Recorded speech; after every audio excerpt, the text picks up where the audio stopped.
And welcome to my intro speech. My name is Bobby, and I'll be entertaining you for the next 2 to 3 minutes.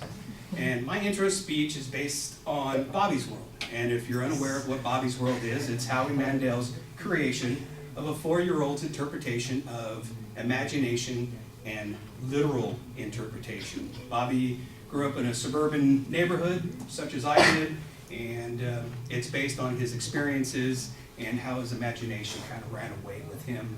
And so I kind of have some things that I have in common with little Bobby there. And I also freshly shaved and trimmed the goatee so I could look a little like Howie Mandel. So let's start off with imagination, a young boy's imagination. Imagination got me through as a young child. I grew up in a divorced family, so there was a lot of chaos, a lot of hectic things going on. So imagination was something that kind of allowed me to escape. And so let me give you a couple of examples. I was heavily into sports from probably about 5 years old. I mean, I was watching football games anywhere from professional to college, and baseball games. I was watching the Olympics, glued to the TV on sports. And what I did is I would emulate the things and imagine the things that were going on the TV in my room. So I would take the football, throw it over my shoulder, dive onto my bed, catch the winning touchdown. That was my imagination and escape.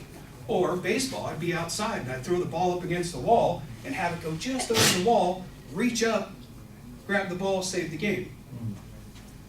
Another interesting one I thought was kind of funny, I just thought about it just before I came up here, was I was watching the Olympics. I was really into the Winter Olympics, and I was watching downhill skiing. And I thought, you know what? I'm going to go put on my skates. I'm going to go find 2 sticks. I'm going to put them under my arms. And I'm going to crouch down. I'm going to put some things in the way. And I downhill ski for about 2 to 3 hours. That was my imagination. That was my way to get away from the hectic things in life. We all have hectic things when we're kids. That was my way to deal with it. Literal interpretations. This is the funniest thing. In fact, the wife, even when she heard this, I practiced with her last night. When she heard this, she laughed at me and said, "Really?" So, to me, life has kind of like a slang language that I think as kids we take a little literal.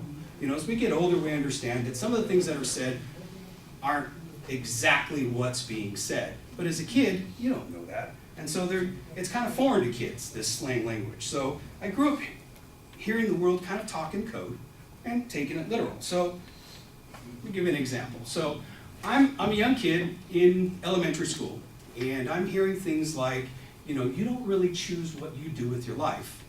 The universe kind of chooses for you.